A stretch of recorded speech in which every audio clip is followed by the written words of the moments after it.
foi, c'est la pratique. La foi, c'est les gestes, c'est l'action.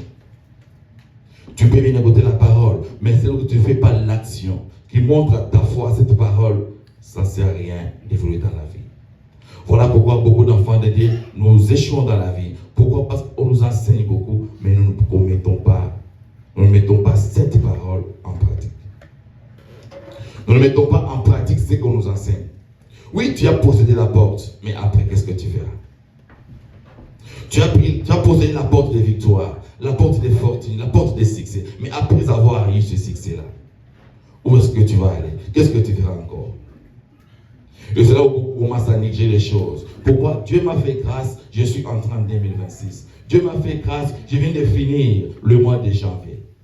Il y a encore du temps pour moi. Il y a encore 11 mois qui m'attendent. Ce que je compte faire aujourd'hui, je peux le faire au mois de mars. Je peux le faire au mois d'avril, au mois de mai. Ça ne dérange pas. Nous, en tant qu'enfants de Dieu, nous échouons aujourd'hui. Pourquoi? Parce qu'il y a des principes que nous ne respectons pas. Voilà pourquoi aujourd'hui, j'aimerais parler ici quelques principes seulement pour réussir notre année 2026. Quelques principes à respecter pour réussir cette année 2026.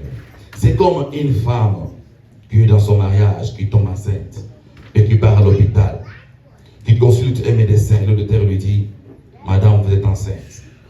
Mais lorsque je vous ai examiné, je vois que parfois peut-être votre col est fragile. Col non, il a pété. Le docteur va vous donner des conseils. Le docteur vous donnera des principes à respecter. Madame, si vous voulez toucher ce bébé après 9 mois, si vous voulez mettre au monde après 9 mois, vous devrez respecter ces principes. Pourquoi? Parce que votre col est fragile peut-être. Des fois, vous n'allez pas transporter des choses de kilos. Des fois, ne pas faire certains exercices, certains exercices, ne pas les faire. Pourquoi? Parce que vous devez protéger la bénédiction que vous avez. C'est la même chose, vous savez, nous, en tant qu'enfants de Dieu, nous avons des bénédictions. Nous avons posé des portes, des succès, de l'élévation, de prospérité, de bonnes relations. Mais il y a des principes que nous devons respecter pour vivre la victoire, pour bien terminer cette année 2026. Est-ce que je me fais comprendre? C'est l'enseignement bien évolué, vous devez très bien me suivre. Parce qu'aujourd'hui, c'est le premier dimanche, je vais introduire. Donc, lorsque cette femme compte tenir son enfant après 9 mois, il doit respecter les principes que le docteur lui donnera. Il doit respecter les conseils que ce docteur lui donnera. Lorsque tu refuses de respecter le principe que Dieu te donne, c'est à ce moment que tu vas échouer. Il y aura parfois les morts-nés. Il y aura des fois l'avortement. Il y aura des complications. Pourquoi? Parce que tu n'as pas respecté les conseils que le docteur t'a donnés. Et nous, enfants de Dieu, notre vie est comme une course que nous sommes en train de vivre cette terre. Lorsque nous voulons réussir cette année 2026, il y a des conditions, il y a des choses que nous devons respecter, parmi lesquelles j'aimerais nous enseigner aujourd'hui quels sont les principes. Ça ne sert à rien de condamner la famille. Ça ne sert à rien de condamner les sorciers du quartier.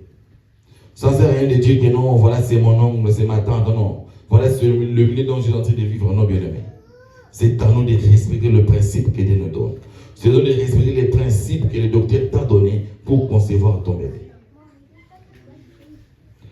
Le premier principe, quels sont ces principes-là, bien aimé? Le premier point, c'est s'offrir totalement à Dieu.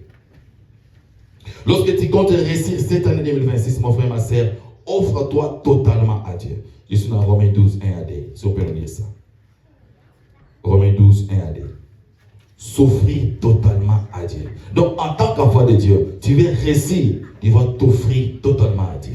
Parce que même si un docteur te conseille, lorsque tu ne respectes pas ces conseils-là, tu vas échouer, tu vas rater le bébé. Il y aura des conséquences, il y aura des complications avec ta grossesse. Pourquoi? Parce que tu n'as pas respecté.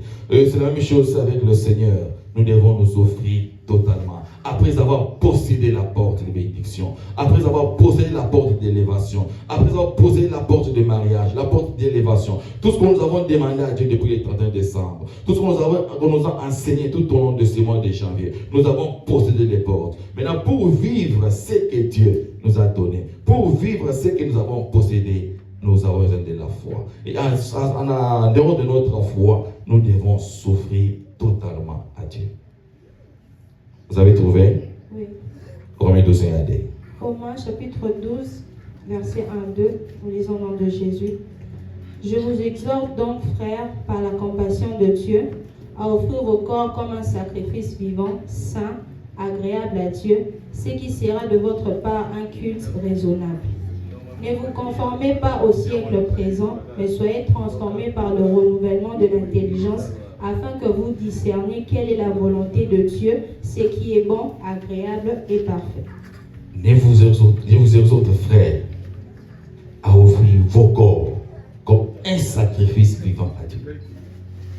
Donc le Seigneur nous appelle à nous devons nous offrir à Dieu totalement, afin de discerner et connaître quelle est la volonté de Dieu. Nous sommes là. Qui s'est posé la question de savoir quelle est la volonté de Dieu pour moi en 2026? Qu'est-ce que Dieu veut de moi en 2026? Pourquoi je suis compté parmi les vivants? Pourquoi Dieu a permis que j'entre en 2026? Pourquoi Dieu a permis que je voie ce mois de février? Parce que si vous regardez, mes bien-aimés, nous avons tous les réseaux sociaux. Au mois de janvier, combien sont déjà partis? Tous va confier Babylone à côté. Février va confier à qui? Est-ce que tu t'es déjà posé la question? Quelle est la volonté de Dieu dans ma vie? Pourquoi Dieu me garde encore en vie? Pourquoi je respire encore? Malgré ma maladie, malgré mes difficultés, malgré les problèmes, malgré tout ce que je traverse comme difficulté. Mais pourquoi je suis encore en vie? C'est que toi tu cherches, il y a d'autres qui en ont, mais ils ne sont plus en vie. Quand toi tu te bats, il y a d'autres qui ont déjà ce que toi tu cherches, mais ils ne sont plus en vie. Parfois tu te bats que je puisse acheter la parcelle pour mes enfants. Je puisse être stable en Amérique. Mais il y a des gens, des hommes et des femmes qui sont déjà stables, mais qui ne sont plus en vie. Tu t'es déjà posé la question. Quelle est la volonté de Dieu? Qu'est-ce que Dieu veut de toi en 2026? Pourquoi Dieu te garde encore en vie en 2026? Nous devons nous offrir totalement à Dieu. Non, quand on dit s'offrir à Dieu totalement, c'est que non, nous devons nous abandonner, être aveugle, prendre ces risques-là de s'abandonner entre les mains de Dieu. Rester comme un aveugle. Parce qu'un aveugle ne voit pas.